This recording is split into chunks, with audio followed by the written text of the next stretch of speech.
Well, damn, I'm sorry for taking you away on an important day like your son's birthday, bro. He's napping right now, man. Well, that's cool. Thanks for spending some time with me today on a special day. Couldn't have worked out any better. So, how are things with you, man? How's everything going with the podcast, the business, the coaching? I mean, it's okay. Business is weird, you know. It's what I've Yeah. been saying to people when they ask me that question. It's just weird. I Yeah. feel like the whole world's weird right now, man. You know. Yeah, I think it's fascinating. As tattoo artists, the world has always been weird. It's just actually having an impact on us. We always lived life on our own terms, and now those terms are being kind of challenged in a lot of ways because it's impacting everything. It's just a matter of resilience and how we move forward now. Yeah, yeah, man. Yeah, I feel you. It's just weird trying to navigate the business side of the industry during these weird times because of tariffs and all this stupid shit that's hitting the freaking every business. Really, it's not just the tattoo business. I mean, it's every business in the United States pretty much that's being negatively affected by tariffs right now. Yeah. What and I don't think a lot of people realize a lot of people have fear revolving around it because of where they get their information from. But I don't think they understand the magnitude of how those things are going to impact the industry in a micro level with like even if products are produced in America, that doesn't mean that the products required to manufacture aren't produced elsewhere. So there's these little micro and macro things that are going to have an impact. As to what that impact's going to be, only time will tell. But I mean, from your perspective as a product producer, as opposed to like the boots on the ground artists who are still like actively just consuming the product, it is going to have some sort of lag or negative impact in a way. It's just a matter of what happens thereafter. Like you have way more insight than most people on how it happens because we can't do what we do if people like yourself are not doing what you need to do. So getting that information Yeah, out to yeah, it's interesting because I wouldn't say, well, I would say I'm an expert to some degree, but not.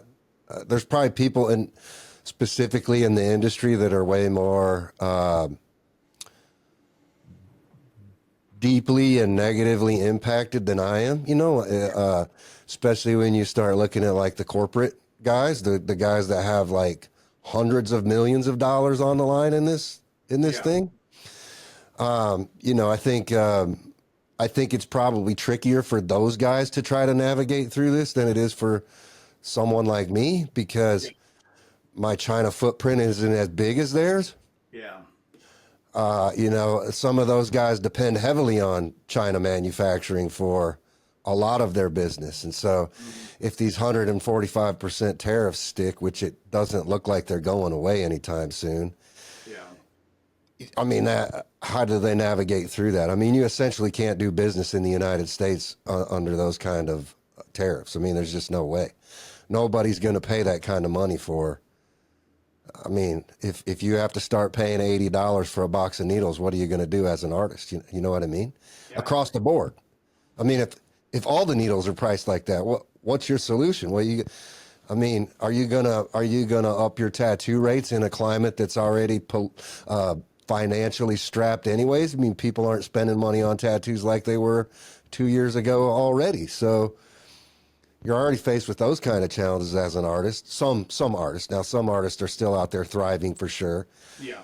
But then you have the contrast to that where some artists are really struggling to try to get business through the door and they're already cutting their rates or they're doing other things to try to drum up business that they wouldn't typically have to do. So then when you compound that stress with inflated costs of supplies, now what do you do?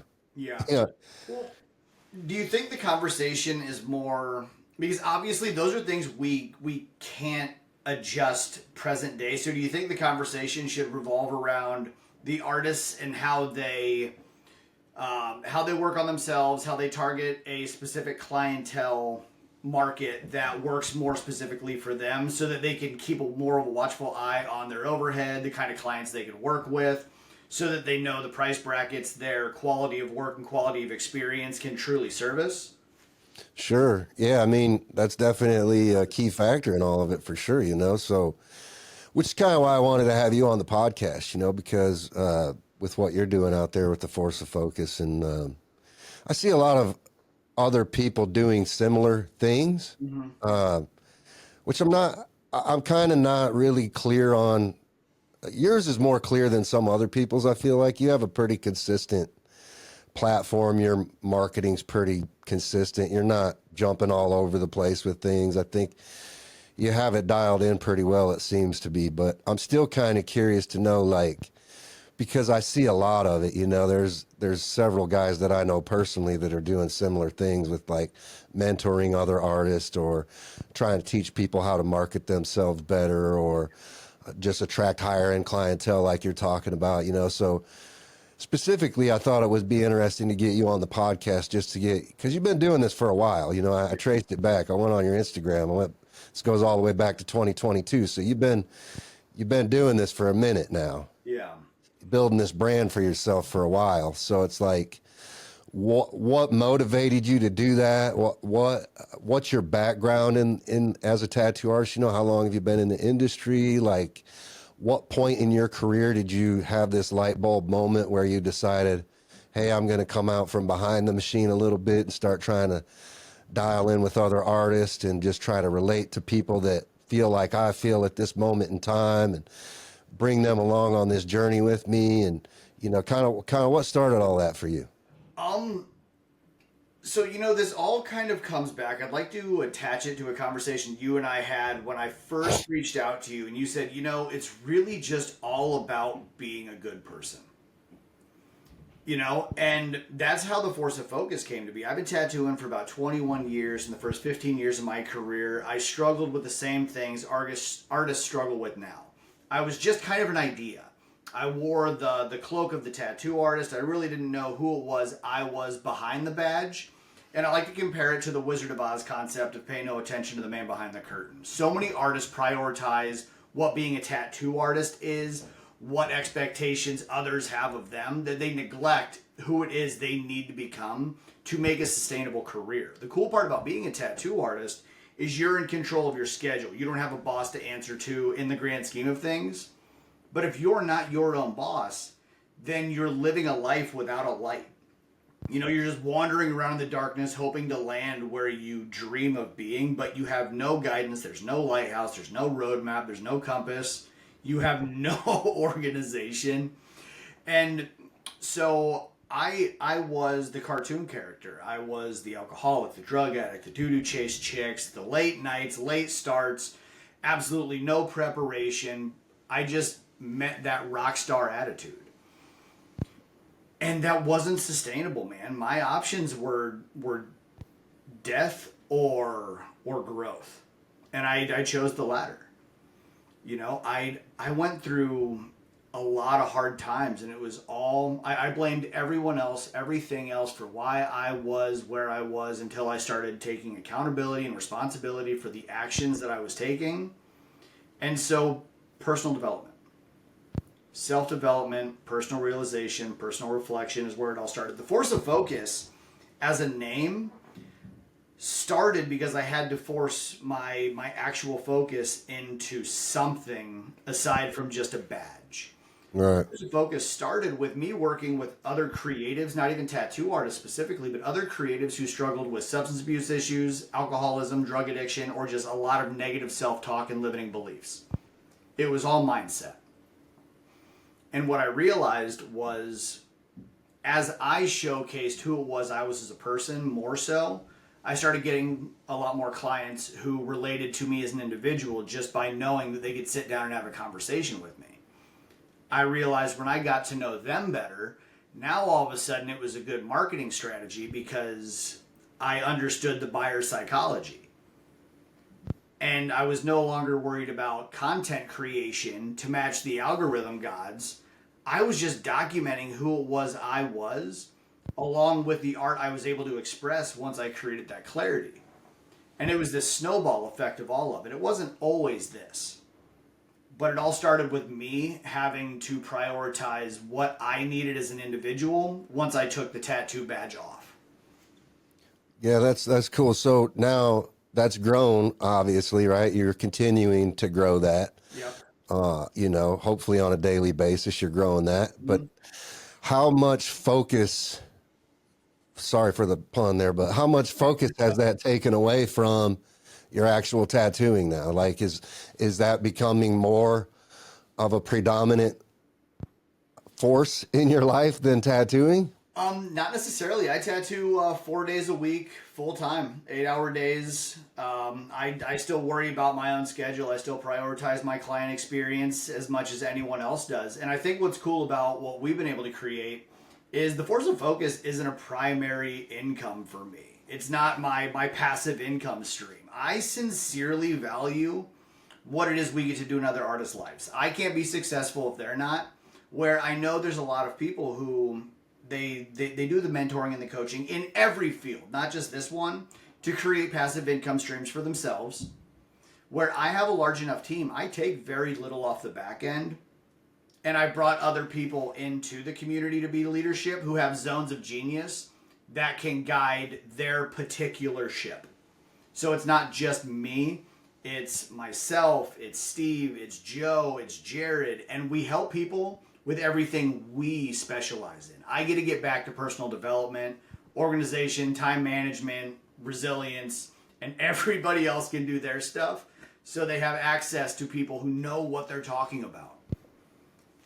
Yeah, that's great. That's great. So you've got a whole team there behind the scenes. So Yeah. a lot of people don't really realize that. I think when people are, for sure, when I'm looking at social media, I see a lot of people creating content, and I'm like, man, how do people have time to do all that stuff? And even when I'm sitting here listening to you, I'm like, how do you have time to do tattooing 4 days a week, plus making all this content, Yeah. plus you got a family, you got one kid, or you got more? Yeah, just one. I Okay. started late. Yeah, so you got your hands full in a lot of different places. So it's like that's a lot of time commitment. You definitely got to have some kind of a structure of organization there under you to be able to manage your time properly and get all that stuff done effectively. Because I think where a lot of people fail a lot is they try to focus on too much stuff Yeah. at once. And I like what you said, where you're like, I got these people that are experts at these different things, and I know where I'm good at. I focus here. They focus on their expertise, and that's what makes the magic work. Yeah. I think that's a key takeaway there, because that's probably in general what a lot of tattoo shops are missing, just from a basic foundational Mm-hmm. standpoint. That lack of clarity and organization, even in business. Like we struggle with that in our business. Just everybody's wearing multiple hats day to day, and it's like there's some days where you get up and you're like, I'm not even sure what I'm getting into today. Yep. And you go to work with the mentality that you're going to do one thing, and then when you get there, you kind of get the rug pulled out from under you, and you're like, oh shit, I gotta adjust on the fly, because now I gotta turn my attention to this, because now I can't worry about this, I gotta worry about this, and then I'm stressed out trying to figure out how to get it done the right way. And yeah, I like your approach there. That's a good takeaway, because I think that kind of answers my question in regards to, like, well, what's different about what you're doing versus what everybody else is doing out there. Yeah. I learned a valuable way. I don't claim to know everything, so I choose consciously not to speak on it. I don't need to have a million different programs to service everyone. I just need to have one really solid community with the right people where you can get all of the information that you need. When it comes to leadership training, I do leadership training and coaching for other industries solely because we have to start with the individual. You can't be a quality leader unless you can build sincere trust and you can be predictable in that leadership role. So we have to implement certain things into our lives that can make us predictable so that people know no matter what happens, you're a person they can rely on and believe in. And that's something I think we lack in the tattoo industry in a lot of different ways, because we go so hard on the paint on the tattoo thing that the rest of our lives are extremely frantic, urgent, uncertain, or unclear, which is kind of why we came into it in the first place, to do the pirate thing. Right. But even pirates had to eventually like they had to implement new strategies to be able to navigate. Right.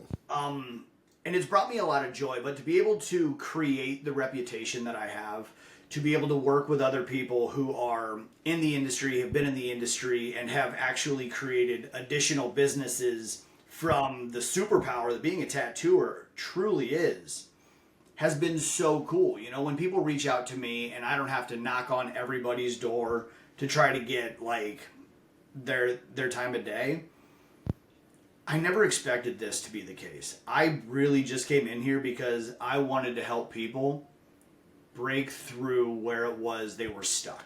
And that's all that mattered to me. And still we can do that. And we can do it at capacity now because it's not just me. If it was me, I would bottleneck the business, lose out on my own life. My son would never see me. But because we've been able to do this, resources are present and artists are growing, and it's really cool to be a part of. You know, I don't believe the force of focus is just me. It's all of us. Now, are these people on your team, are these other artists in your shop, or just other, are they industry people? Are they people outside the industry? Just So everything. And so we have Steve Johns, who was a marketing chief officer for Board Riders years ago. So he worked with like Hurley, Billabong, Quicksilver, and people have access to him to do full branding packages, logos, mood boards, icons, the whole thing. Joe Swanson, who I think you know. Yeah. So he's doing our compass call, which is business structure, strategy, innovation, infrastructure. And we actually are paralleling the growth of the tattoo industry in comparison to other industries, because the tattoo industry is still in the fertile stages of growth, all things considered. So we can predict the transitions that are going to occur before they do, just based on comparing and contrasting other things that have happened in parallel industries.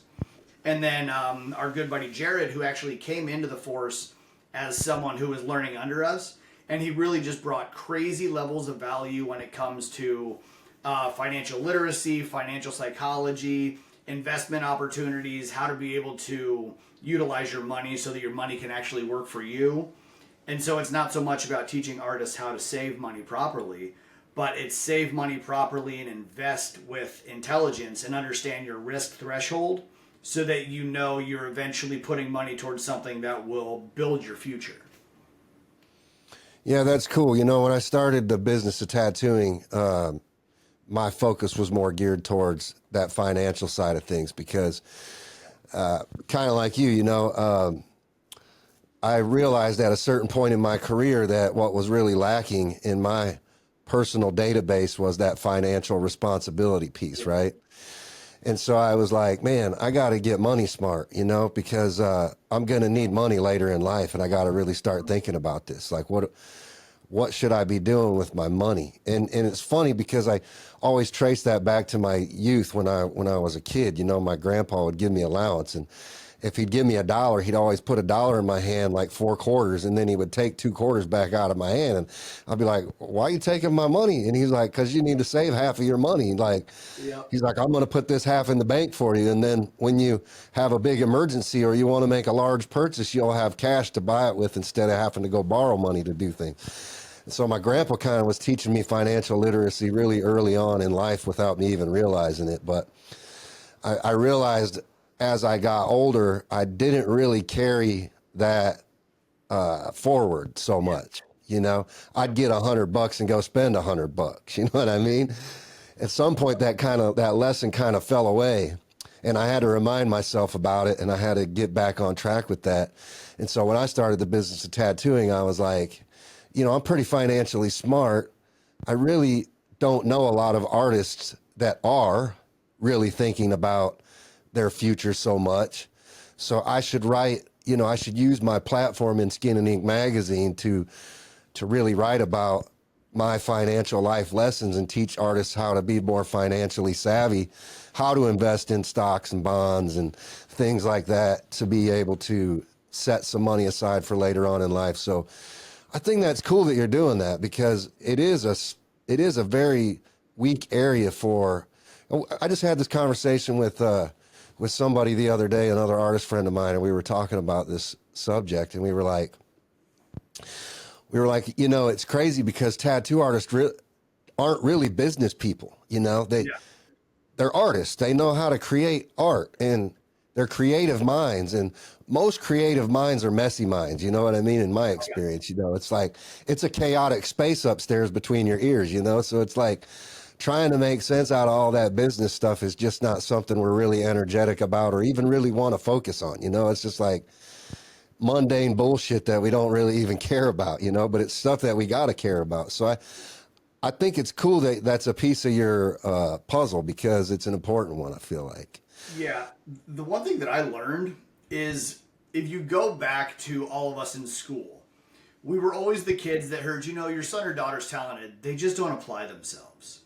Insert tattoo career here. That's exactly still what it is, you know?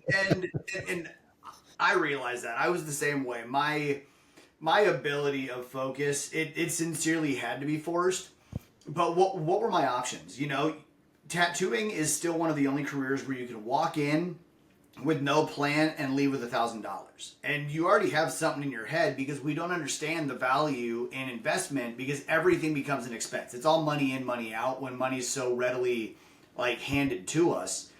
And then as the industry itself expanded and as people became more drawn to doing it as a career because of the lifestyle that was perceived, all of a sudden the cash in hand started minimizing a little bit more and a little bit more. And then people just fell to their lowest strength, which in a lot of cases was a weakness because we were so used to just the stuff and the things and the immediate gratification that we hadn't set ourselves up.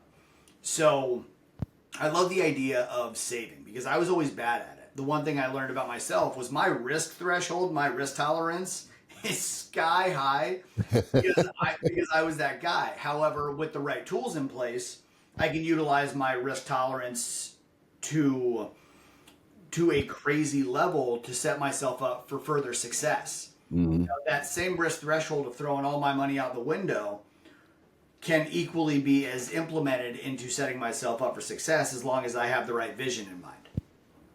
You know, no different than my alcoholism. I'm still the same guy I used to be. I just re-implemented my obsession. You know, I don't obsess with this, but I obsess with this. And all I had to do was readjust where my focus was and create a really significant thing that I needed, figure out how important it was to me, and give it a really defining reason why. And all of a sudden my blinders are on. And I'm driven towards achieving that goal. And I get to be as psychopathic and as crazy as every other tattoo artist out there. I'm just targeted. Right, right. Well, that's good. I want to kind of go back a little bit to where you were talking about, is it a matter of artists targeting the right clientele, right? I want to talk a little bit about that because it kind of ties into what you're just talking about here. How big is your shop? How many artists do you have? Because you have a pretty decent sized shop, right? Yeah, we have 9 artists, a piercer, and an assistant. And your shop's called Legacy Tattoo and Art Co. in Des Moines, Iowa.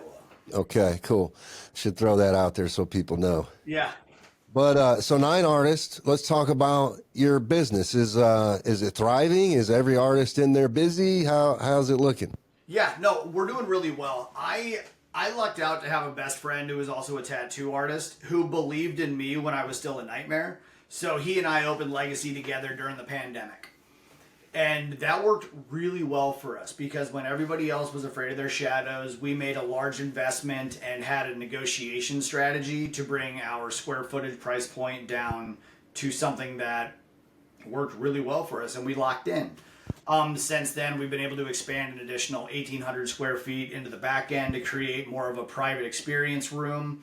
Every artist there has all of the tools and resources that we provide in the Force of Focus, plus like boots on the ground application and accessibility. We, even as a studio, partnered with Tattoo Pro as well to be able to simplify the front and the back end of the business. So the nice part is we get to work with a lot of dreamers who have no other option but to be forced to work around me and Brock. And both of us we're very driven individuals because of the experiences we previously had. Okay. Yeah. So how many other shops are there in your area? Do you have a lot of competition there? Yeah, it's a saturated market, no different than everywhere else. I don't think anything is oversaturated because people turn 18 every day. Right, right. What I believe is that if tattoo shops don't understand the fact that they have to have their own offer, their own individuality, their own uniqueness, then everybody's fighting over the same scraps. So, for a very saturated market, we have been able to stand out amongst the masses solely because of the reason we had opened in the first place. We named it Legacy for two reasons. Brock had a daughter and a son who were amazing artists and individuals, and his legacy was them. I didn't have a kid at the time, so my legacy was going to be the impact I could have on my community through community outreach, charity work, and educating creativity and arts to kids. Okay. And so, because of that, we target a different market. So again, it goes back to the being selfless from a place most people wouldn't see themselves entering. We as a studio, and anybody who listens to this, I recommend it. Don't worry so much about yourself and where you can go. Do more for your community, and your business position will skyrocket solely because of your ability to give back. Like it's a beautiful thing, it's a beautiful feeling, and you're really positioning yourself to be the shop that everyone wants to enter so you can break the stigma of why they haven't entered it so far. Yeah, that's interesting that you say that because that's like a key focus for me in my business right now, especially because it's funny. It's funny to sit here and think about like the other night I was thinking like, man, I got this whole life outside of tattooing that nobody even knows. You know what I mean? It's like people just see me and they think the brand that I'm associated with or tattooing, you know what I mean? And when I encounter people, it's all they want to talk about. But I have this whole other life outside of that, as do you and everyone else that's a tattoo artist, but we never talk about those things. You know what I mean? It's like, I'm actually doing a community event tomorrow with other business leaders in the area, So it's like, I do all these things and it's not people that are even in the tattoo industry. It's people that own RV companies or restaurants or what, it's just other business leaders that you get together with once a month and you kind of like, just talk about how their business is doing and brainstorm and strategize and just things like that. So, but the community piece is a key thing because we've been talking about that a lot at Electrum, internally. Like we had closed our showroom down during COVID and it just kind of collected inventory up there and it just became a storage room, right?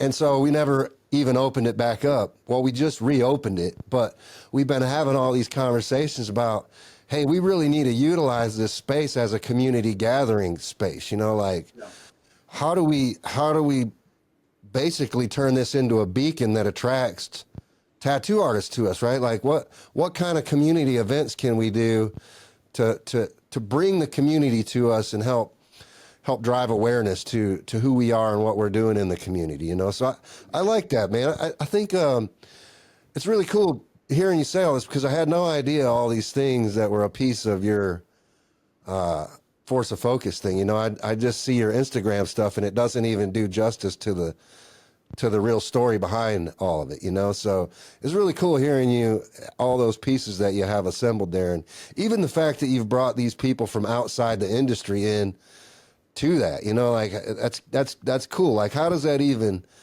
that's community right there, So how does that happen? Like what kind of things are you involved in your community outside of the tattoo space? So there's a lot. Personally, I'm a huge component of whether it's spirituality or faith, family unity, and everyone else in our community, like who's in leadership, truly is. I'm a firm believer in vertical networking outside of the industry, only to refine what it is we do within. So I'm still a component or an advocate of investing in mentorship everywhere I can with people who I align with, not just what they built in a business, but who it is they genuinely are as people.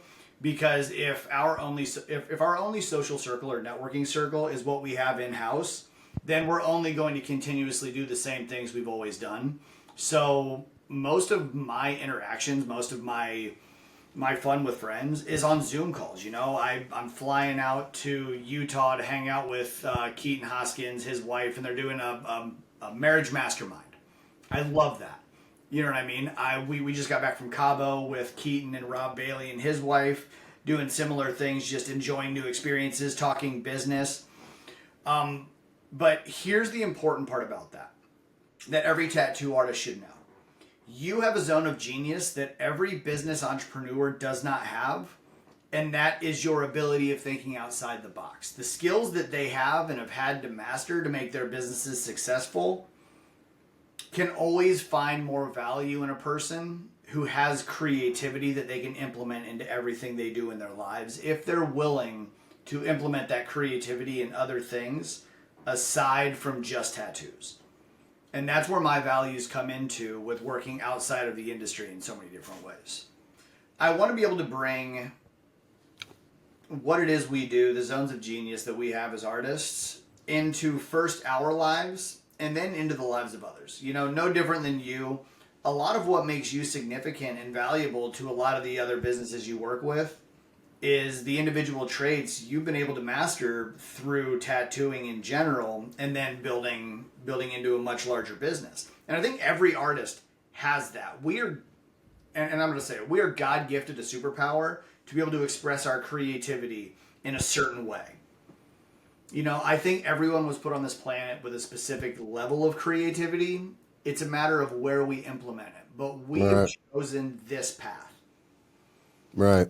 And if we can find how to implement that creativity into everything else that we do, our value as just individuals excels further than we could have ever imagined. So if I imagine we get, let's say, hundreds of people into the Force of Focus, and all of those people change 100 lives, then it becomes so much bigger than anything we ever thought. Because we think we're so small for some reason. But every person has the potential of changing a handful of lives, good or bad.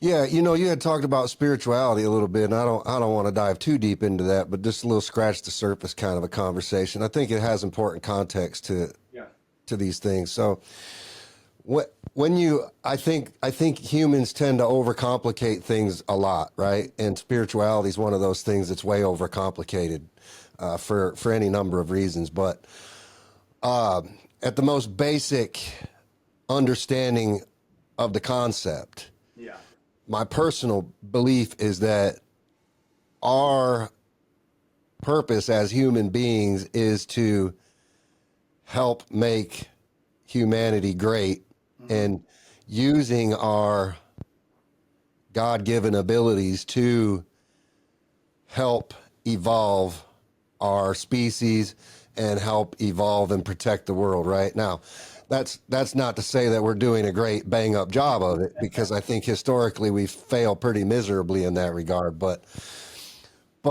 tying into what you're saying, I think it's good to look at it from that perspective, because really all we should really be focused on is how, like when we opened this conversation, we were talking about how do I be a better person? How do I be the best version of me, right? That's all we should really be focused on, right? And I think we get really bogged down in the weeds trying to figure out all the complicated noise that constantly hits our radar that's tied to those areas of focus, right? It's like my neighbor's wearing a Rolex, or my neighbor's got a swimming pool, or my neighbor's driving a Mercedes and I'm driving a Toyota, and what the hell am I doing wrong with my life? You know, why is that guy got it so much better than me, or why can't I figure this shit out? You know, I think that's where we really lose the scope of the really simple project that we have, right? Yeah, so a huge component for me is I am a man of faith.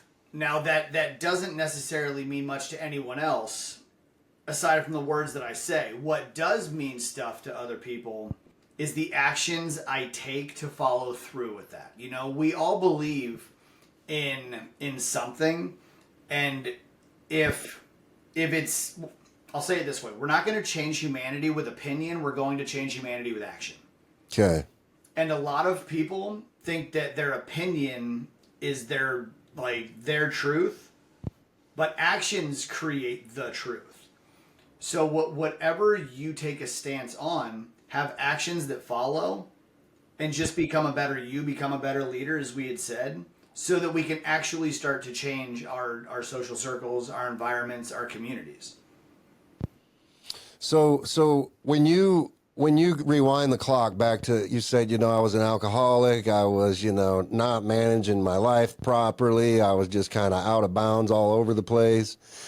You really made a decision, whatever that moment in time was, where you made that decision to say, man, I got to reel this shit in and get my act together.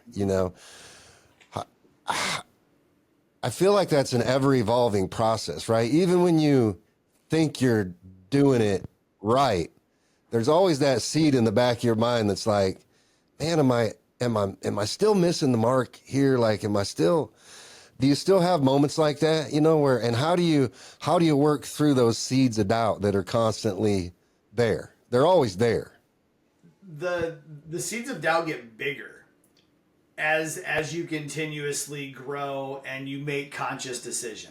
The one thing that I used to do was just allow the universe to figure it out.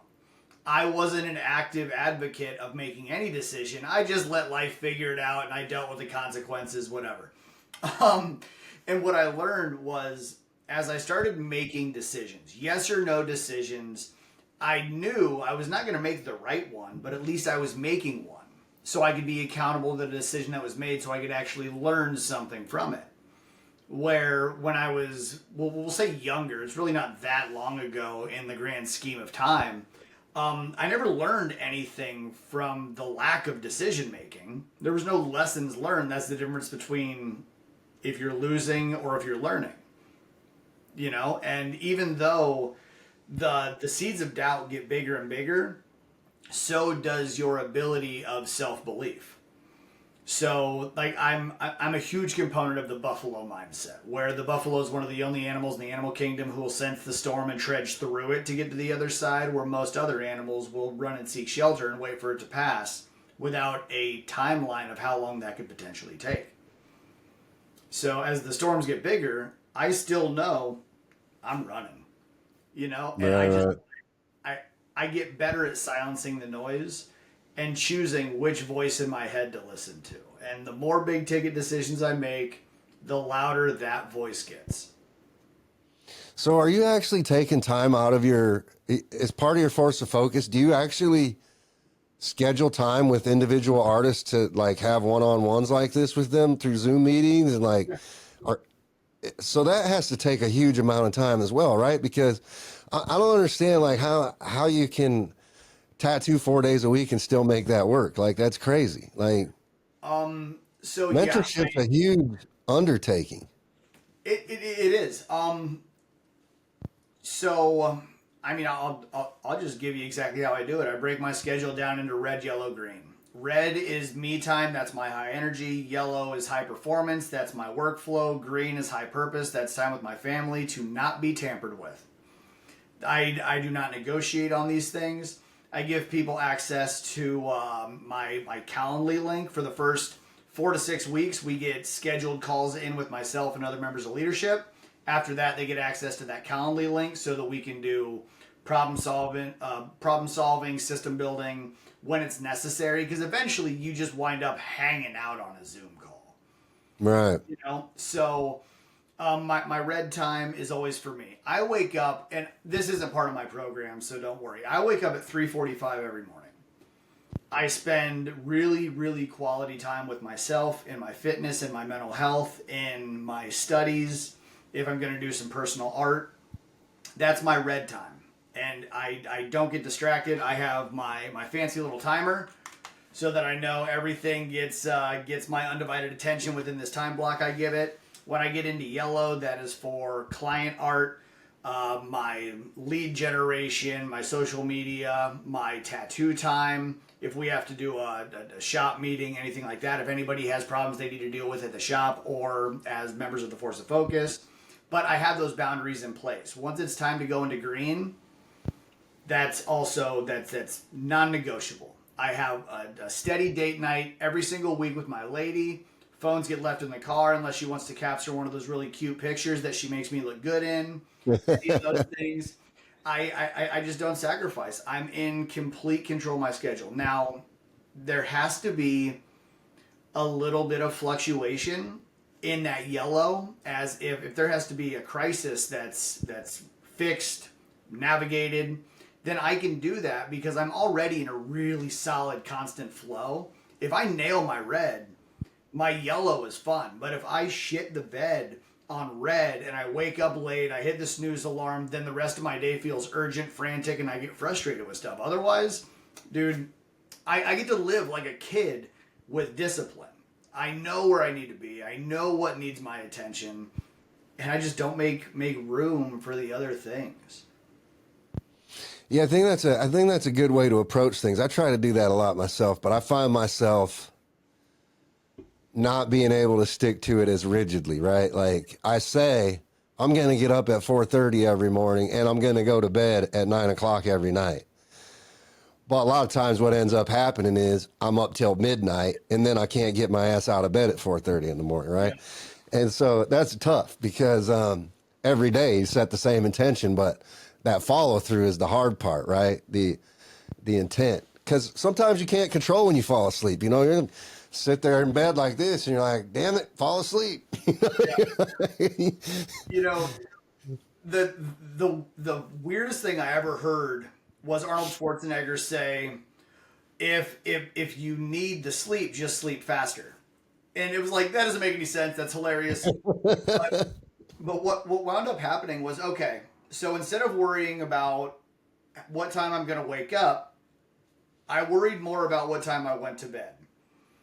You know, because if I made sure I was in bed by 10:30 every night and my alarm went off at 3:45, I didn't have to worry as much about the wake up time because I got the amount of sleep that I needed. It's just, that's where my boundary is. It's so much more focused on bedtime than it is wake up time because I get really good at that.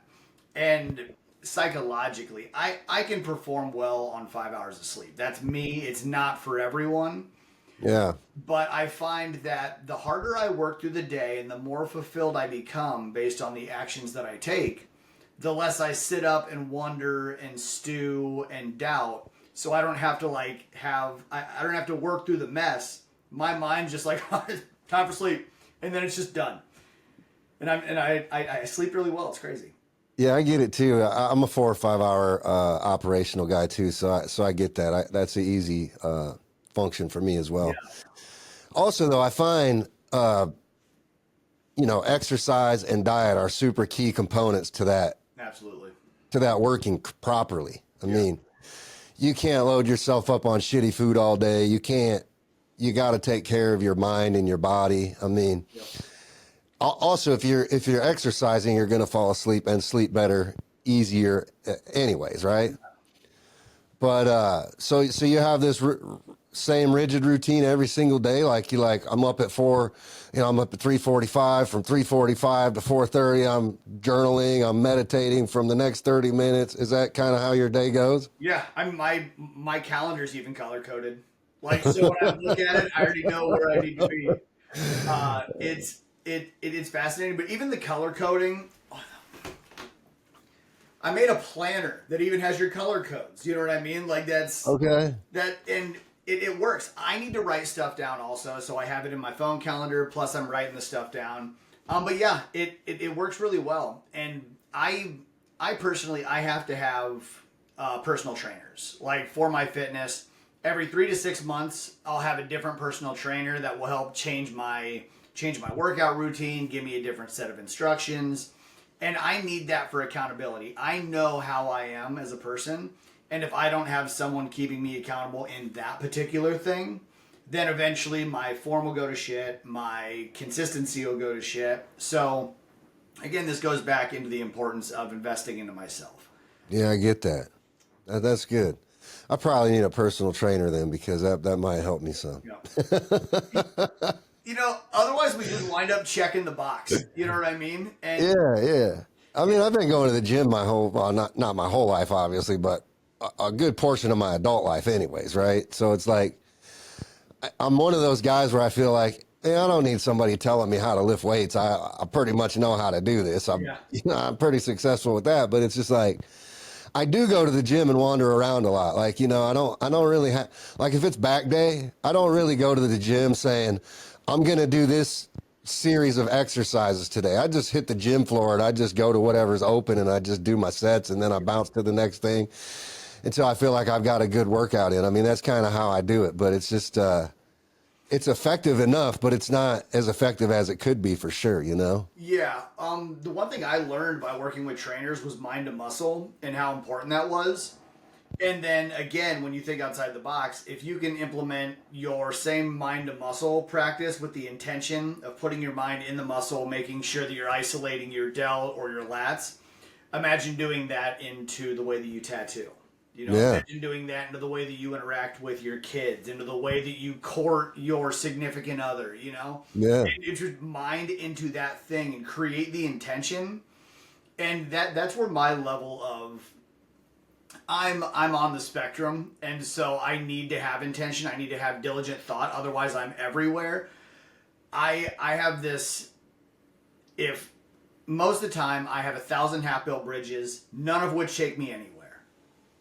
So if I have my mind to the mission that I'm on, then I can have one bridge with the same amount of attention that will take me everywhere I could ever imagine being. But if I don't have going back to what it is I really want, the importance of it, and the reason why, then again, I go back to just having a shit ton of half-built bridges and no fulfillment at all.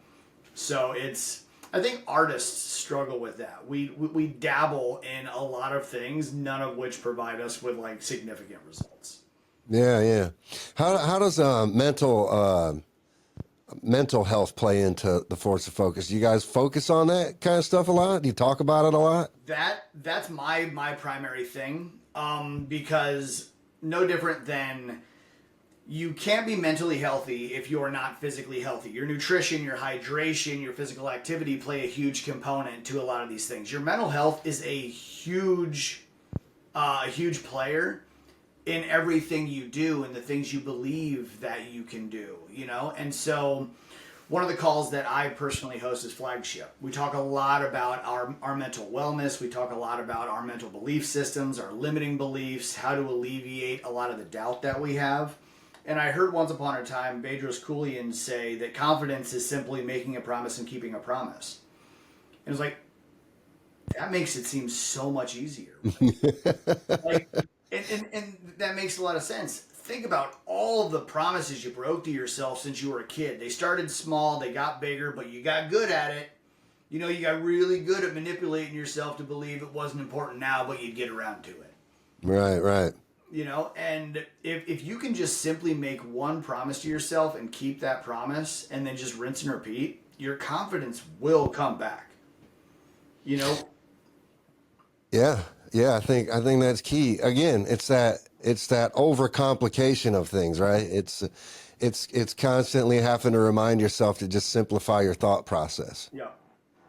So it's cool. So it's interesting, who are some people that inspire you? Like what I mean, I'm really curious to know like where that light bulb moment was for you that was out. I mean, you had to hear somebody else was going through some shit and you saw like a turnaround story in their lives maybe inspired you or something like that? Or are there key figures because there's a ton of motivational people out there, right? You got like David Goggins and Tony Robbins and like all these obvious big name guys out there. But then under that, you got a ton of other people that are motivational people, like who are some people that inspire you and motivate you?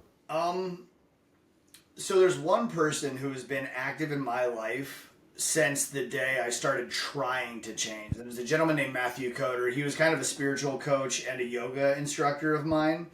And no matter how hard things got, no matter how much I struggled to get it right, no matter how bad it got, he was always there and still continues to be.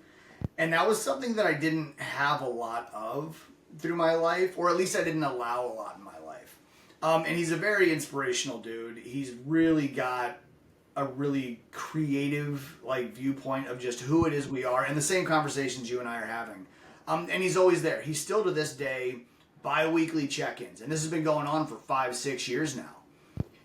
And that was big for me. But then when it comes to people that I work with currently, is if I see somebody who has something that I value in their own personal traits, what it is they were able to create, I sincerely just go out and invest in working with them no matter what the cost. I work with Rob Bailey, who owns Flag Nor Fail and does Rob Bailey and the Hustle Standard. His wife Sure. is Dana Lynn Bailey, who was Miss Olympia. And we work with them one-on-one now, where my fiance and I are doing a lot of coaching for couples to create individual goal sets, to be able to create a unified goal set, to be able to actually move together and align their lives instead of feeling as if they're drifting apart. And we partnered with them to bring in the DLB Daily app that she has for fitness. So everyone who works with us gets access to that as well, to make sure that everyone actually has a fitness regimen they can maintain, and to know how to utilize our structured schedule and organization to make it something they can actually do. How many times do people say, I just don't have the time? Right. It's just the edit and the audit. Keaton Hoskins, known as the muscle on the show The Diesel Brothers, Yeah. has been another active member in my growth in my life. A really great source for me to go to be able to alleviate a lot of those seeds of doubt. Even though I can overcome it, does that mean I can create a path from it? Not unless I'm working with people who are going to be active components to the direction that I want to go. So many people. And I sincerely, I'm obsessed with investment. I love to increase my social circle and my networking capabilities. And so I work with the people I admire. Whatever it takes, I make sure that I get to know a little bit more about them, and I just go all in. No, yeah, that's cool, man. So I think really I've got a pretty clear picture now, because when I was sitting here thinking about the podcast, and I was like, what am I going to get into with Mikey, and what are we going to talk about? And obviously the force of focus was going to be a area of focus for the discussion. But again, I wanted to really understand, what is it that sets the force of focus apart from other tattoo mentorship type programs? And I think I've got a pretty clear understanding of that now. And it's really that the force of focus isn't necessarily singularly a tattoo mentorship program. It's a personal mentorship program geared towards tattoo artists more than anything, but you're way more focused on things that are outside of the realms of actual machining your hand, tattoo, bring clients through the door kinds of things. You're really invested in who the person is behind the tattoo machine and how to help them improve their lives overall, not just in their artistic journey. Yeah, I couldn't agree more. One thing that I've always liked to say is, let's take the tattoo badge off, give the attention to the individual. Because if you really think about it, quality client acquisition isn't a goal, it's a byproduct. You don't just find a really cool marketing strategy that'll get them. You have to show up and be that person they want to work with. Otherwise, you're just kind of I don't want to say scamming because it's such a niche term, but when you have a marketing strategy that speaks to a particular client, that client buys, then they show up and you're not the person that they were hoping they'd get to work with, that ruins your reputation, that ruins your credibility. So become that person. If you want to work with a better client, become a better individual. If you have a luxury product, you want to work with luxury clients, become a luxury person, and all of a sudden you have the system. And so can you make a shit ton of money tattooing? You bet. Is it sustainable? Not unless you are. Can you work with amazing clients as client acquisition? Sure. Can you create client retention? Not unless you're the one who they really want to dedicate themselves to. So when everybody says, well, it's a luxury product, the economy, this, that, and the other thing, absolutely couldn't agree more. But for a luxury product, if you believe what you do is produce a luxury product, can you create a luxury experience for a luxury consumer as a luxury provider? Now it's not going to be as hard of a pill to swallow. Yeah, I like that perspective. It's good having this conversation because you use the word scammy, and honestly, I feel like that sometimes when I'm scrolling through and I see a lot of these mentorship type of things. You know what I mean? I'm like, and specific to the tattoo industry in general. You know what I mean? Like, I feel like I look at them sometimes and I'm like, man, is this guy, and not to you particularly, but just in general, when I see some of this stuff, I'm just like, is this person just can't cut it with their tattoo career now? They're trying to find a way to just make residual income. I like the fact that when we started this conversation, you said this isn't a residual income stream for me. You know, I'm doing this because this is what really feeds my soul and what provides me with my purpose, more or less, right?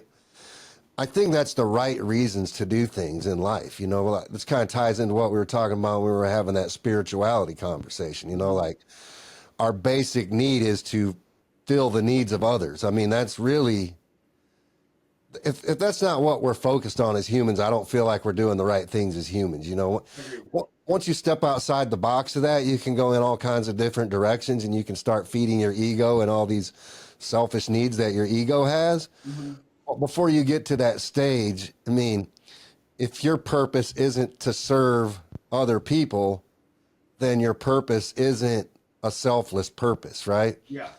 I mean, that's pretty basic thing, but the fact that you said the things that you said just kind of lets me know that it's not that, you know what I mean? And also the fact that you've put so much, like I said, I didn't realize you had all these other people behind the scenes that aren't even part of, and you got some real powerhouse people back there, you know what I mean? Like that, you got some big, powerful people with some really tuned in focuses on your team. So, I mean, you've definitely put a lot into this for sure. So that's really cool. And definitely, like I said, sets you apart for sure in my mind. I appreciate that.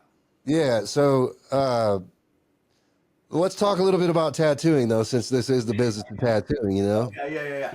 How much of your client base is tattoo artists? Do you have clients that are not tattoo artists as well? I do.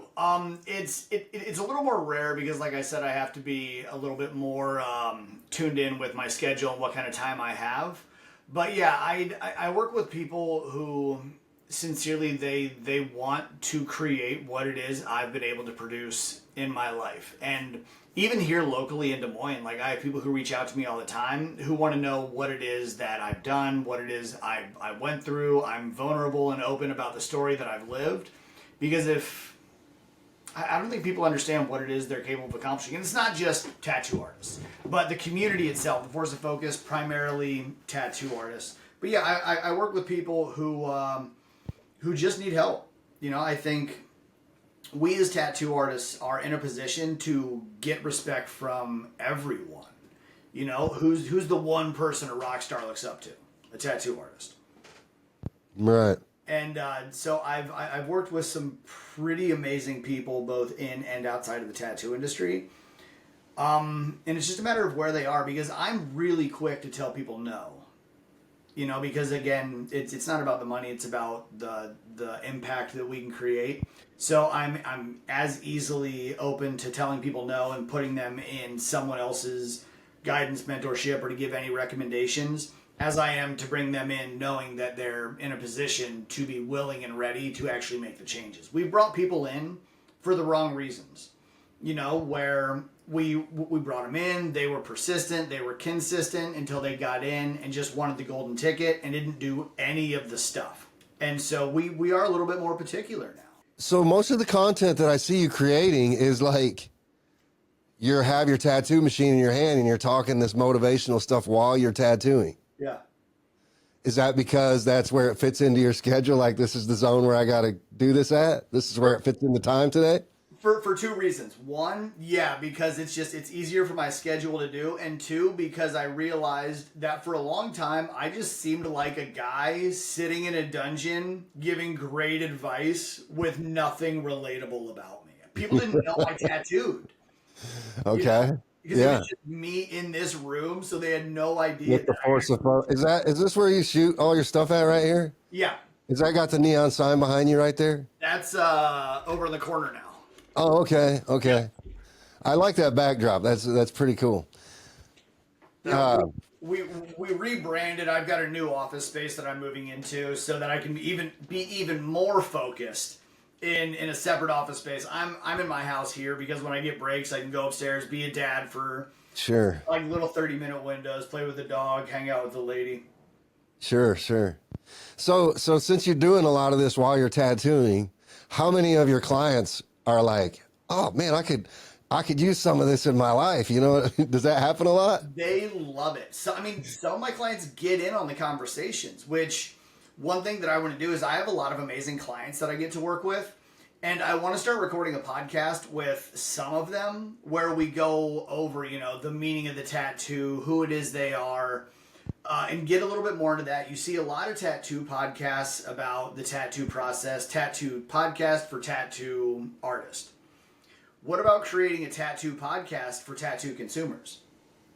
To show people what truly goes into the connection, the relatability, and the experience of a tattoo. Yeah, that's a good idea. And so we're going to start going a little bit more that direction. And I put it out on my tattoo page, and I had hundreds of people like, yep. And so I already have this surplus of clients that know how I communicate, know how the conversations go, because it's not just content.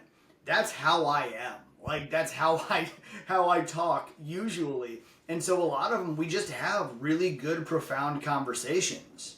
And so I thought maybe open up those parameters a little bit. No, that's good because I actually had Joe Capp on the podcast last week, and he was talking about like he feels like the industry's going more towards a generation of artists that is just like going to want to put their headphones on and not really interact with their clients very much. And the world does kind of feel like that in general these days. Like there's just, I think social media has done a lot to kind of take away from the human interaction piece of Yeah. society.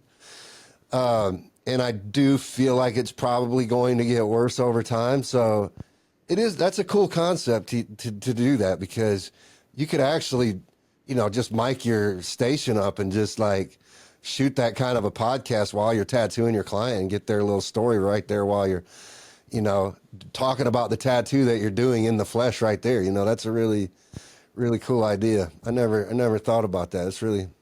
That would be an interesting. I think that would do really well, actually.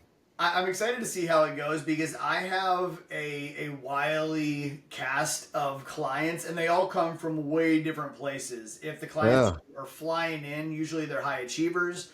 If they're in-house local clients, I tattoo just people from all walks of life, and to be able to hear their stories, what this tattoo means to them, the connectability between me and them. I don't want to make it about, well, what made me the ideal artist you chose? But the experience that I provide plays a huge component. Right. And I think it positions clients to know what to look for in a quality provider of a product and an experience. It gives artists the opportunity of knowing what it is they can do differently in their practices, in their standard operating procedures to attract better quality clients. So it kind of does like cover a couple bases. Well, it also covers the fact that people that don't have a tattoo yet are very intimidated by the thought and process of getting a tattoo. I mean, tattoo studios are still very taboo places even in today's society. You know what I mean? It's not like walking into a coffee shop. It's not that same mentally in people's minds. It's just not that same kind of an experience. The average person is generally scared when they walk into a tattoo shop. They don't know the right questions to ask.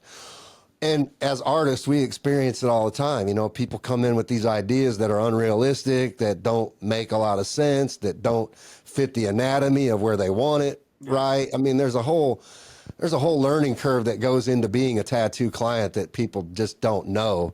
So I think even from that aspect, you're right. I mean, I think that's a hugely beneficial thing, a podcast for the collector. You know what I mean? That's outside the box thinking. That's smart. Well, I appreciate it. I mean, Yeah. the cool part about it is anybody can do it. If 100 people that listen to your podcast steal this idea, it will not negatively impact my business whatsoever. So having more people doing it in their local communities and having their clients show it. I mean, trick of the trade, free game, as the kids would say. Collaborate with your clients. If you want more clients who are similar to your favorite clients, collaborate your posts about their tattoos with them so it shows up on their page. Yeah. You know, and so you start doing this podcast, that only gives you more fuel to be able to be showcased more often. And then you go into their social circles to be seen as the artist who's providing this experience and this art. Now you're expanding your visibility in social circles that can afford your product, have similar interests as the client that you worked with, and it just does better for your business and for your outreach. Yeah, that's valuable. I mean, that's a valuable piece of information, and yeah, I'm sure some people are probably going to try to steal that from you, but hey, it's way better than the advice I give people. I'm just like, hey, go stick your business cards in egg crates at the store. You know, Both and, you know, they both work. that's hilarious.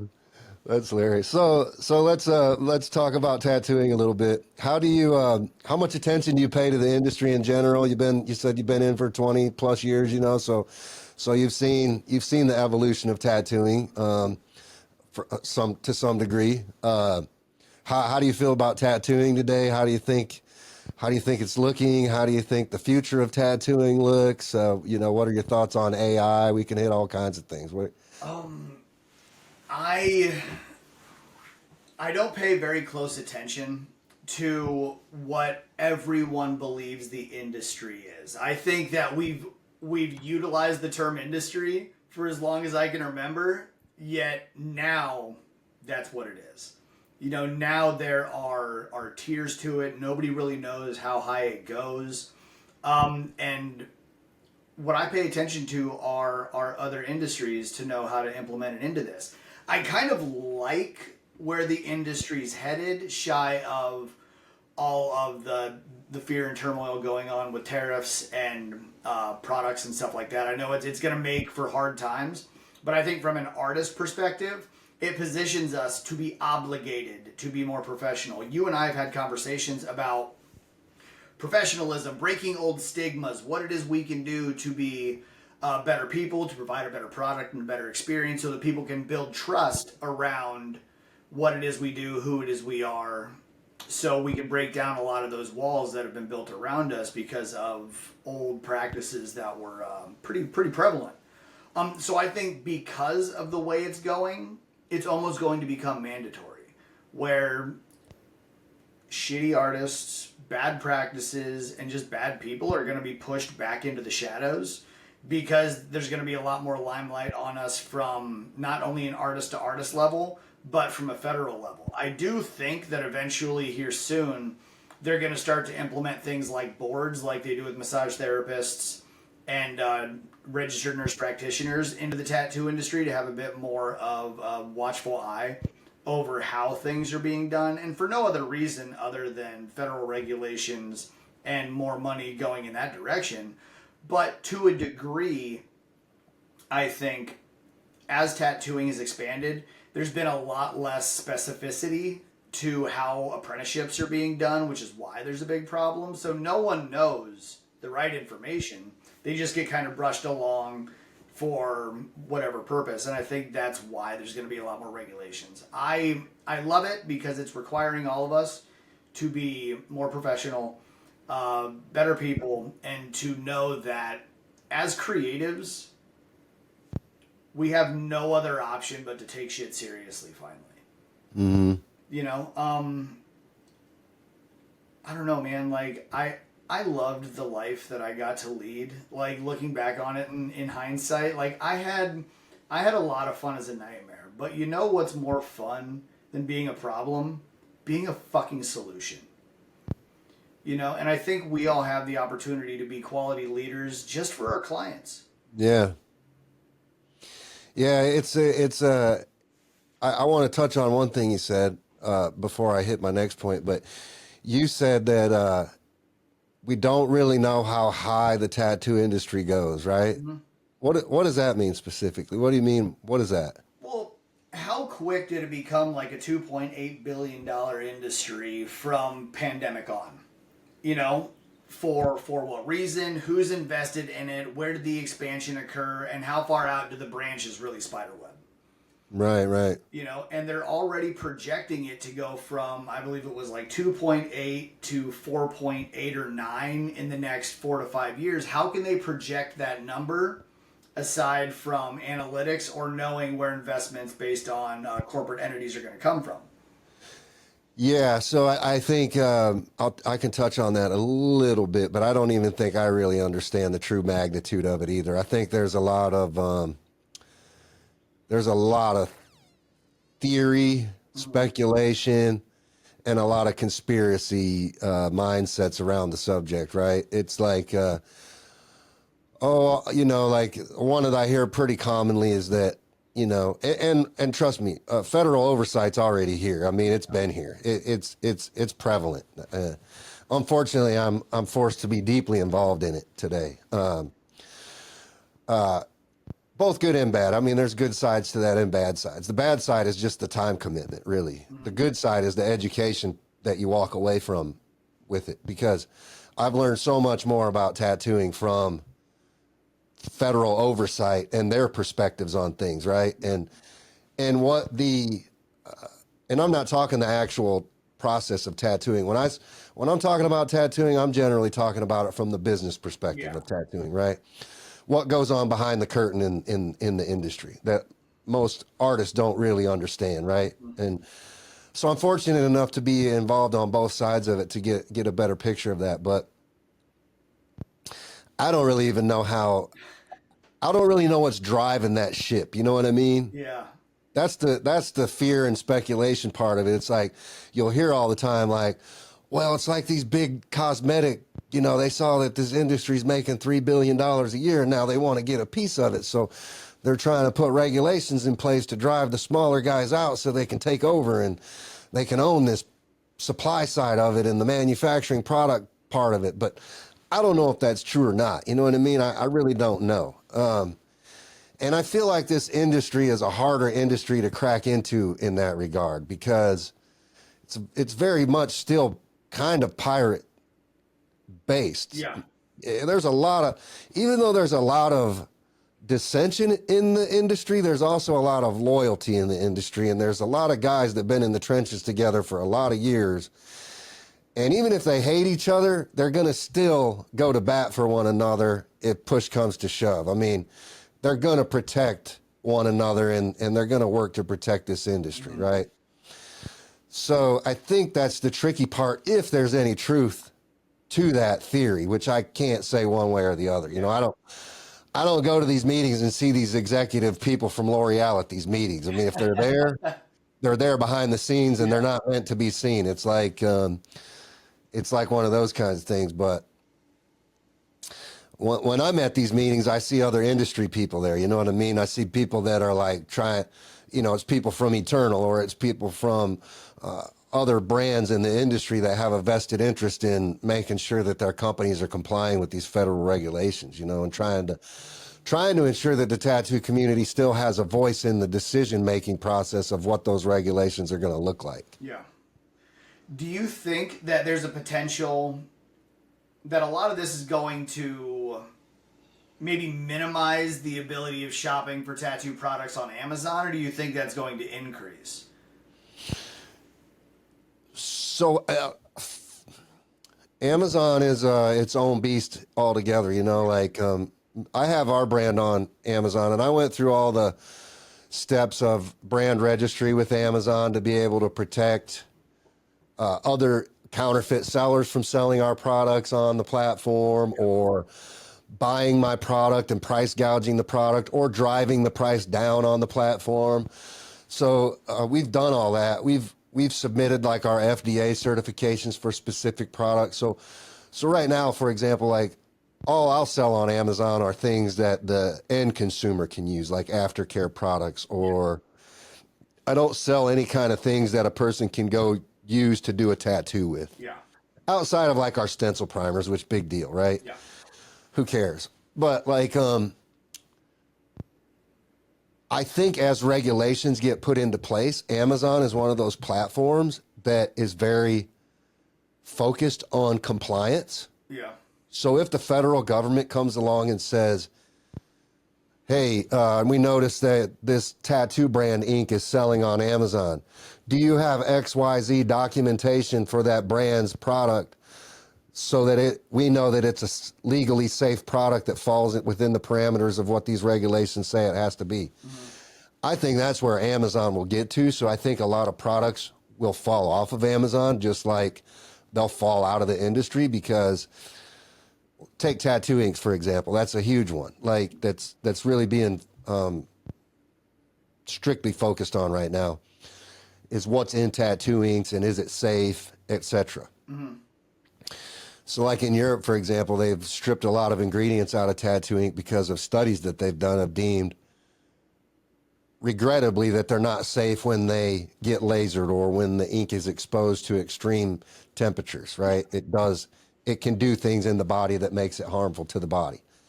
Doesn't necessarily have anything to do with the pigment itself or it being dangerous when it's applied to the skin. The focus is more along the lines of what can happen with this pigment after it's in the skin for 20 years and it's exposed to the sun's radiation and those kinds of things. You know what I mean? So now these regulators are more focused on, like, we have to make sure that the ingredients in these products are safe for the long term, not just for today, but for the long term. You know, like, is this pigment going to still be safe 20, 30 years in this person's life, in this person's skin? Because it's a permanent fixture in their body after they've gotten that tattoo. So I think I'm kind of grateful for these regulations, because I think it's going to whittle out a lot of the bullshit products. Because what we talked about last week on the podcast was like, hey, as an artist, I'll even ask you the same question. How educated are you on the products that are on your workstation right now? You know, how much do you really know about what you're using on your client? You know what I mean? Yeah, no, absolutely. And we try to do due diligence to get the best quality products we can, but when it comes to the longevity of it goes back to we don't know, because the information's not readily available or presented. But people don't think about it from that perspective. I think a huge thing that artists need to talk more about and think more about is that longevity. So to have that information and for it to actually be a topic of discussion, it is important. No different than when we talk about portraits, high contrast utilization of black for realism, even fine line tattoos. We're thinking of the here and the now, but how do we make sure that something lasts long term? Now that's for the visual. What about the health? You know, and so I think it is an important conversation to have, or at least an open line of communication to be able to have in the industry. So, I mean, you're absolutely right. I think it will shed a lot of light on what it is we're doing as permanent artists. Well, yeah, not having those conversations is really what's driven those changes in the industry, right? The fact that we've grown to the scale that we're at, and the fact that, again, I say this over and over to people, it's not our fault that we're where we're at, because we're artists. We don't focus on those things day to day. You just said it yourself. You know, you're like, we do our best to try to educate her. But look, let's face it. I'm talking to my client about the tattoo they want. I'm focused on designing the tattoo they want. Yep. I'm focused on applying the tattoo properly to their body. And I'm focused on executing that tattoo flawlessly and giving them a piece that they're going to be proud of for the rest of their life. That's the scope of my focus. Yeah, absolutely. As it should be, you know, like an artist should be able to believe that the products that they're buying are good long term. That shouldn't be their primary focus. But that's what I mean. It hasn't been our focus to collectively say, hey, Tuesday next week, guys, we need to get a group of us together and we need to talk about this subject. Yeah. But that's never happened in our industry really on a large scale, to where it would have been good if it would have happened, because we could have created these rules as we went along, and we could have created a trade organization more or less, which now you have the APT kind of trying to reinvigorate that process and become that trade organization that's really kind of helping spearhead a lot of this stuff. But education's another one, you know, and when we're talking about like apprenticeships, what you mentioned earlier, you know, it's like there isn't really a standardized method to an apprenticeship. It's like, if I'm an aspiring artist that wants to learn how to tattoo, I either A, go on YouTube and try to figure it out, or B, maybe, very slim maybe, I can find an artist that I look up to that will take me on as a mentor. Yeah. That's a very slim chance of happening in today's world, because I might look up to you as an artist and I'll be like, hey, Mikey, I want to learn how to tattoo, man. Can you teach me? And you're like, dude, I got this force of focus thing. I don't have any room in my yellow zone, bro. Sorry. You know what I mean? Like, I just can't do it. I'd love to help you, but I can't. And that's 9 times out of 10 what the answer is going to be to an aspiring artist. They're going to show an artist their profile or their portfolio is not going to be good enough for whatever no, you need to go back and draw for another year and then come back and talk to me. They might get an answer like that. Yep. And then they're 9 times. I learned this lesson in the supply shop because I would get scratchers coming in to buy supplies, and I'm faced with a dilemma right then and there. Do I treat this guy like shit because he's not doing things the right way, kick him out of my shop, knowing full well that that's not going to deter him from his mission? Yeah. Or do I take the time, invest in this guy for a little bit, have a conversation with him, understand what his motivation is for wanting to be a tattoo artist, first of all. Then if I think he's on the right path, then I try to stick him with an artist locally that I think might take them on as a apprentice. You know what I mean? Yeah. I feel like that's a better approach from an educational standpoint. But I feel like those are the conversations that we have to be having. Yeah, I agree. I know in Iowa they've been debating or at least humoring the idea of the tattoo school thing. And so one thing that we had proposed was instead of investing in going tattoo school immediately until it's really necessary, maybe creating a licensing program so that quality artists can be educated in educating, so at least there's an additional license that a studio will need to be an education studio. Does that open up your parameters to come one, come all, dog shit education? No, but I think it positions... The one thing you run into a lot is a tattoo artist may be amazing, but they may not be an educator. They may not be able to convey the information properly. They may not have, I don't want to say curriculum, but it may just be kind of, well, just watch. But do that. Like, you see what I just did? Now do that. And there's not a lot of education. If we could educate artists on how to educate apprentices more properly, and there were expectations that needed to be met to get to a point where you go from apprentice to junior artist, then maybe that would alleviate a little bit more of the federal government saying, yeah, tattoo schools, we don't care what you do. At least just collect the money, push them through, let's make it happen. Right.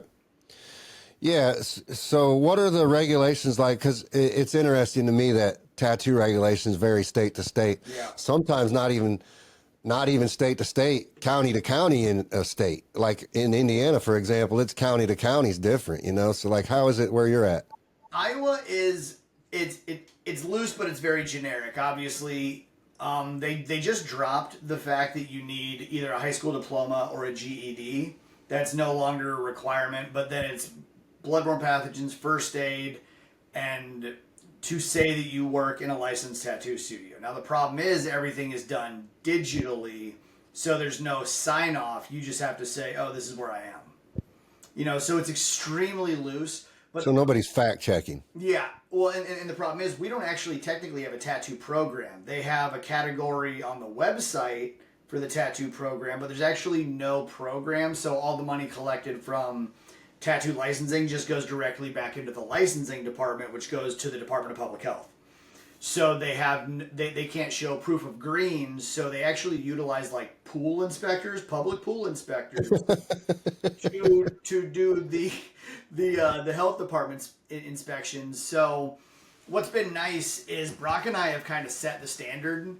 And so when they come in and do our inspections, we walk them through, show them what it is they're looking for. We have a really clean, nice, put-together shop with all of the requirements, all the expectations that a studio will ever need. So then we're kind of helping hand in hand with the Department of Public Health to know what to look for, because shops just get passed. Because when somebody wants to check the piss levels in a public pool, and then they want to come and accidentally grab your sharps container by hand. It's like we're missing the mark here. Yeah. I think it's interesting that you said that licensing money just goes back into the licensing pool, and then that just goes back into the general fund. I mean, that's like, we need to have systems in place where that money stays in the tattoo community and is used to strengthen the tattoo community and those processes and procedures. Get the right people in place that actually know about the craft, about the safety of the craft, and that can actually go into a shop and inspect things properly. That's a huge thing that we're lacking now. You know, like I hit on this with our board of health a while ago because I was like, nobody ever comes around, nobody, you know, and so I had asked our state people. They're like, well, we can't afford to pay people. Like, we just don't have people. Yeah. If we're not getting complaints from the public, we're not going to invest any time and energy into it, kind of a thing. And I'm just like, that's really weird because, like, I mean, dude, I'll never put people on blast, but it amazes me. Like, you can go into shops and some people don't even have bloodborne pathogen training. Yeah. It's wild to me. You know what I mean? And that's scary from an artist standpoint because, dude, like, you're dealing with blood and plasma all day, every day. Like, it's the most risky thing in your job. You got to know that basic thing for sure. Yeah. Well, I mean, we can talk about like public health safety alone, you know, your own personal safety, what it is you unknowingly, if you're not washing your hands properly, what it is you're taking home, you know, under the beds of your nails, just by touching something you never would have thought could have potentially been contaminated. There's so many different variables. Yeah. And I think that goes back to intentionality. How many times have we said in this conversation, you know, tattoo artists, they don't take an active measure frequently to be advocates for stopping things from happening. They just get really upset after things occur. Right. You know, and if you want tattoo artists to be advocates and useful, valuable components to what happens in their cities, in their states, in their counties, take an active stance, go to the Department of Public Health meetings because they have them, and generally they are open to the tattoo public. You may not get an invite until you put your name and number in the CRM to be told when these things occur. So actively reach out, get to know it, and become a part of the solution. You know, that was something that we had to do. And now we go to all of the Department of Public Health meetings. We don't go in there with picket signs pissed. We go in there and we have a good quality exchange of dialogue, which actually helped me become the articulate dude I am now.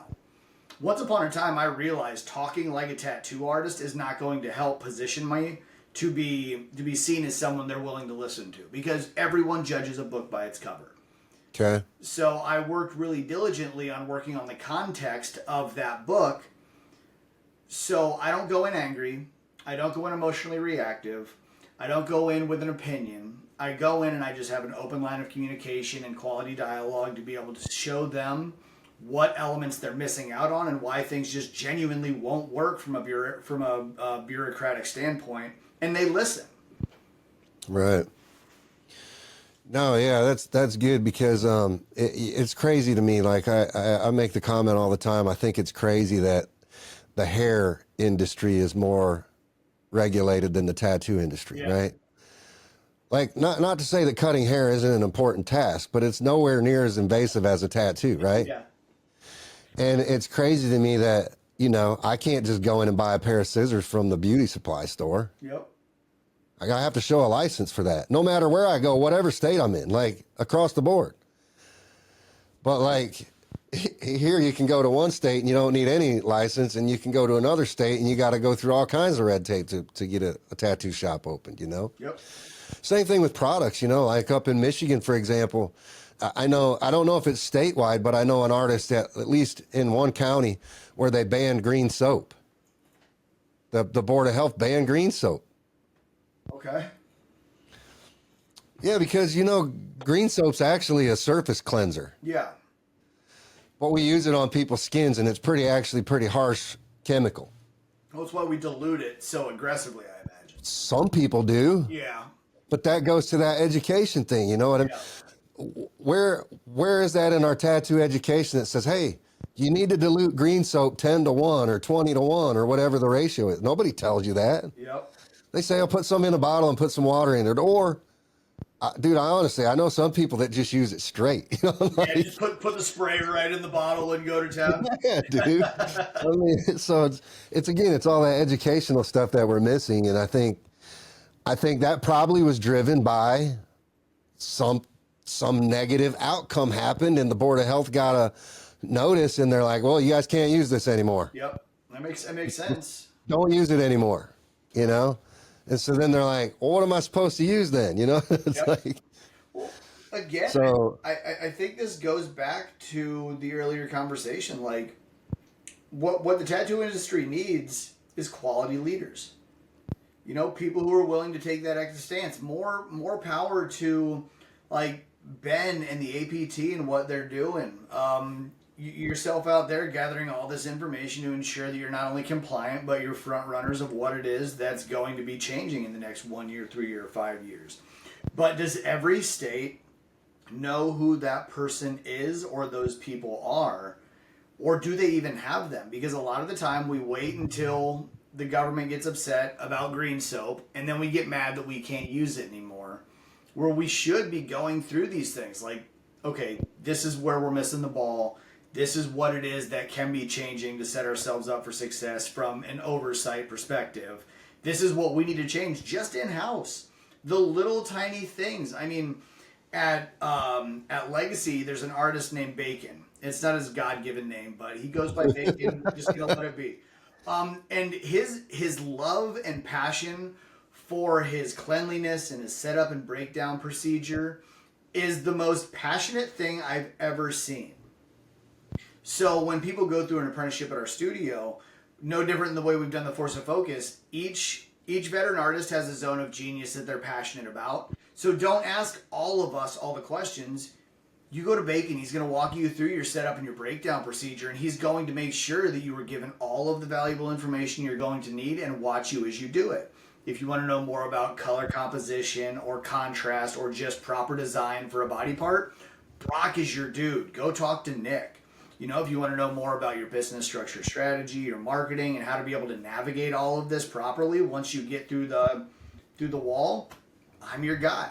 But you don't need to ask everyone these questions. You know where to go. And we're going to make right. sure that you get that information. I think that's a good practice. It is, and I think that's the direction that we need to go. And I think being in that leadership position is a tricky place to be because you're kind of, our industry is very, I don't know how to say this the right way. It's very, you run a high risk of persecution when you step out there in some areas. You know what I mean? Like, if you talk about, for example, education, right, and how you think education should be structured, if you use the word tattoo school with the wrong people, I mean, there's all kinds of hot trigger words that can just put you in a bad. But I mean, that's the way the world is in general these days. I mean, it's just like everybody wants to fry each other, it seems like, you know? So I think when you stick yourself out there like that, you run a risk of those kinds of things.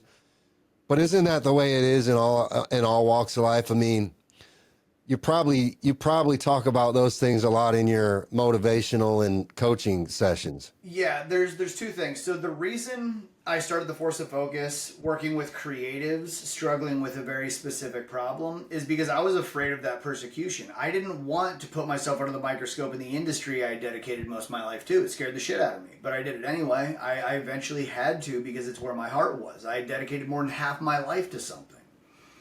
But to follow that up, never once has someone who is where I am or higher ever had a negative thing to say about anything that I put out there or have done, which leads you to believe the only people who will persecute are the people who refuse to actually take action. Going back to the opinions don't change anything, actions do.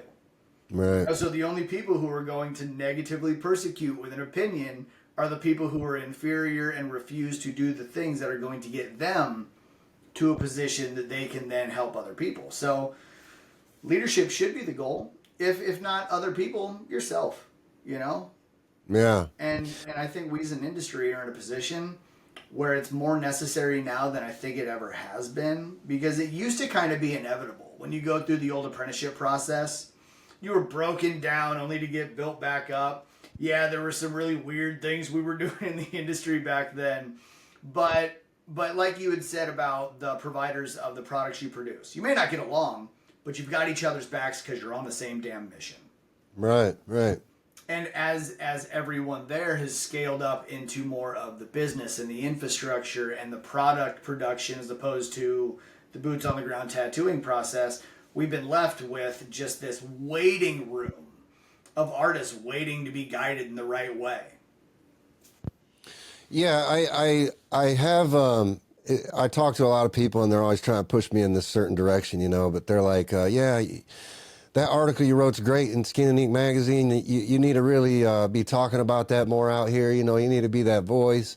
And I'm just like, man, I don't know, man. There's a lot of people that shit on me for that. You know what I mean? Like, I wrote that article on gatekeeping a couple issues ago, and that one just like that was I've been writing in Skin and Ink magazine for like 3 years now, and that was the first time the editor ever hit me up, and he was like, dude, I don't know if I can publish this article. And I'm like, what do you mean? He's like, I put it out there for a couple people, man, and they're not happy about it. And I'm like, well, what do you mean? And they're like, you just they're just like, you can't be talking about this stuff, like you can't just be opening the gates and like giving all this education away to people. And I said that wasn't my that wasn't what I said. I said we need to strengthen the gates is more or less what I'm trying to get at. You know, it's like the gates are already open, dude. You got YouTube, you got TikTok, you got Instagram, you got you go on there, dude. It's all over the place. You got Amazon. Anybody can be a tattoo artist today. Yeah, you got an Amazon Prime and a YouTube account and an Instagram handle that says it.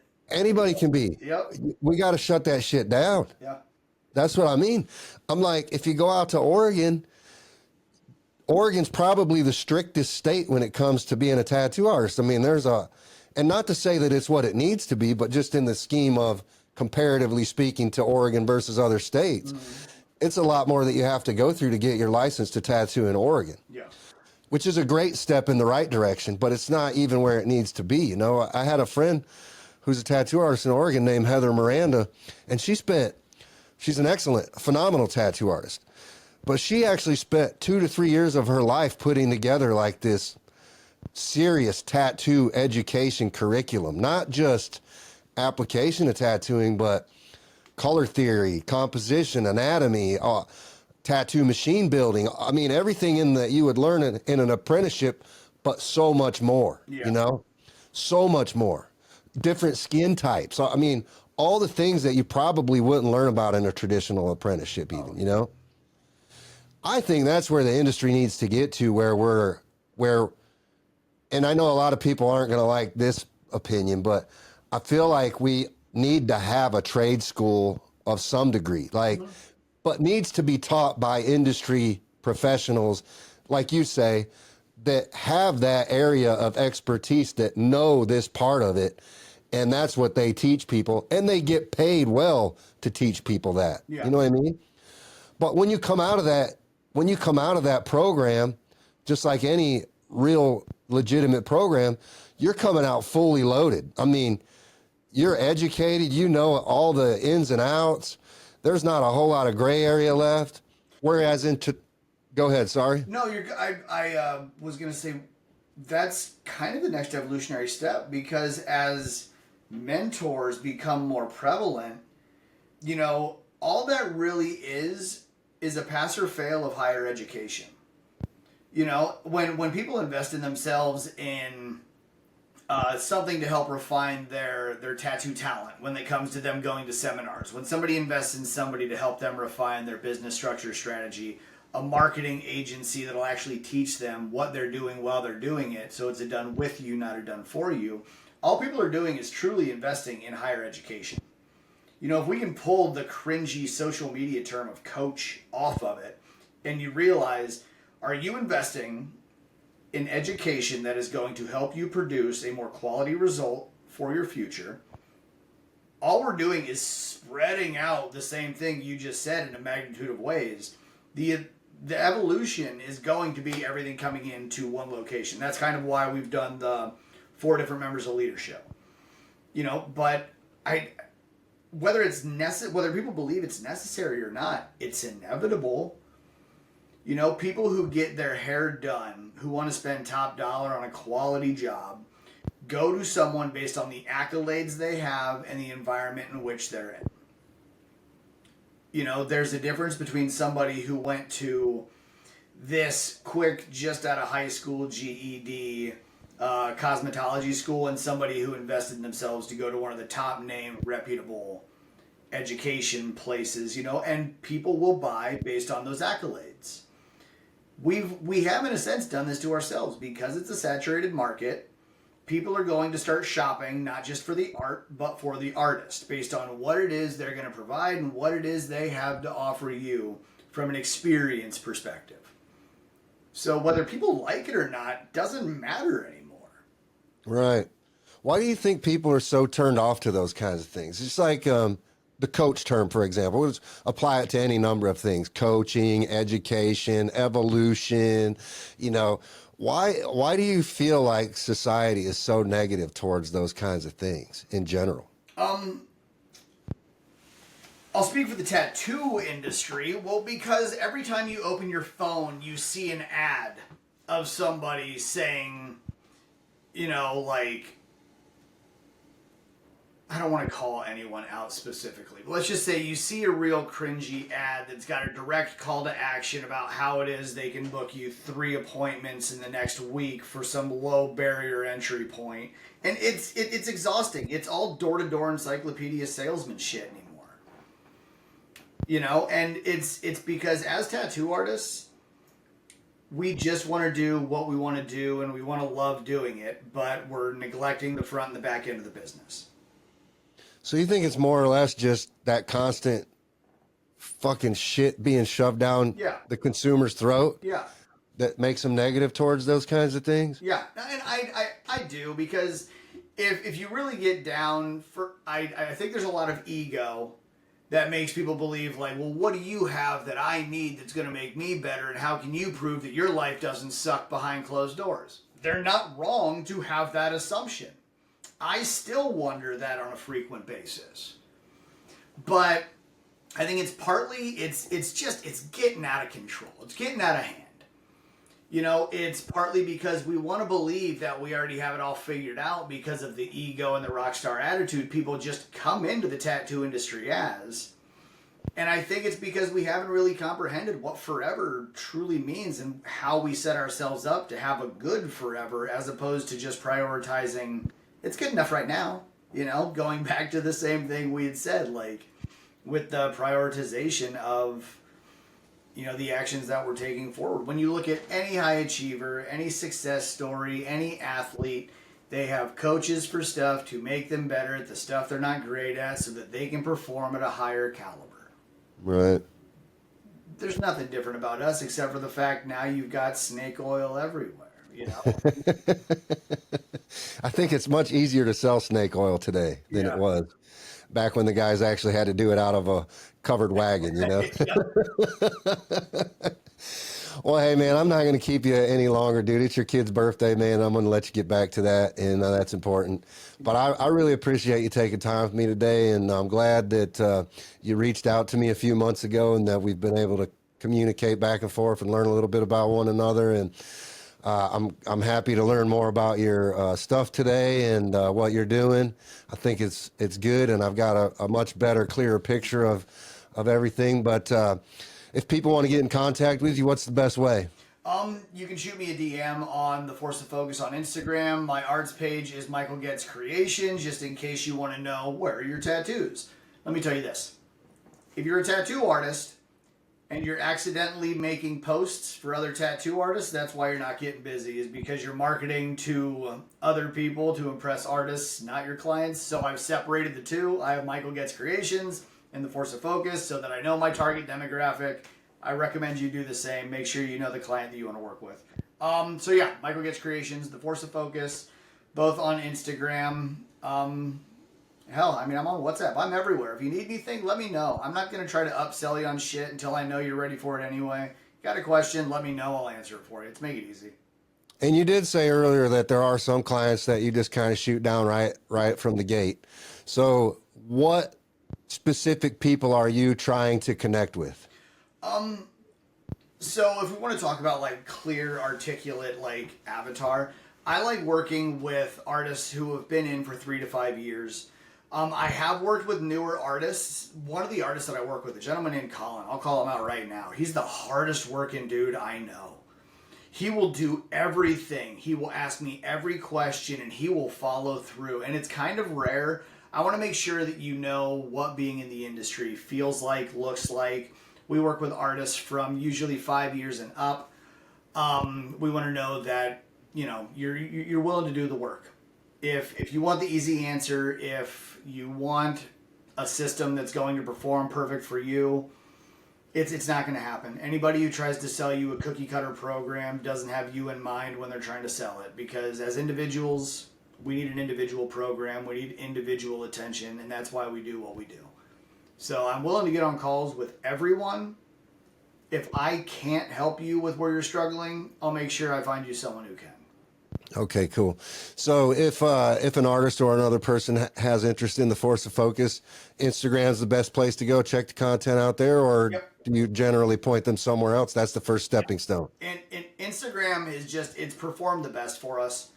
So yeah, shoot me a DM there. Okay. And the weird part is I'm the one who will respond to you.